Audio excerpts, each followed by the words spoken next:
There I was, standing shamefully in a courtroom, surrounded by demons on my left and angels on my right. Satan as the persecutor, holding millions of records about my life, and God sitting on a throne with a mighty gavel in his hand. I had no lawyer. Placed on trial for things such as lying, stealing, and fornication. For this was the beginning of my tribulation, for there was no reason to plead an innocent statement, for all the evidence was sitting right there with Satan. The demons smiled as tears rolled down the judge's eyes, for they clearly knew that now was the hour of my demise. But wait. In came a light shining so bright that the demons smiling suddenly jumped with fright. And the man that walked in that night was none other than Jesus Christ. Darkness departed to give way, and glory was all the angels could say. As the man that walked in that night pulled out a lighter and immediately set Satan's records against me on fire.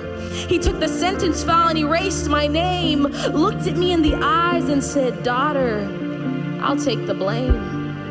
Handcuffs were placed on this man and he was thrown to the ground. The entire courtroom gasped at this horrendous sound, and the sudden seized the beat of his heart. The man that walked in glowing had now become dark.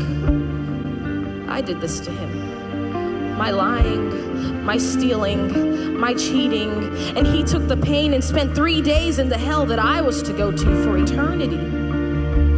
I left the courtroom that day, and there was nothing I could say. I was found innocent, for Christ handled the debt that I was to pay. This type of love is more than you could give to a girlfriend, boyfriend, husband, wife. This man died for me. I owe him my life.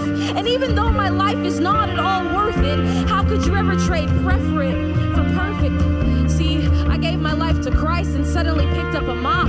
The lying, cursing, cheating, all that had to stop, because my life had been bought. And it'd be a shame to sit there and do nothing but let it rot.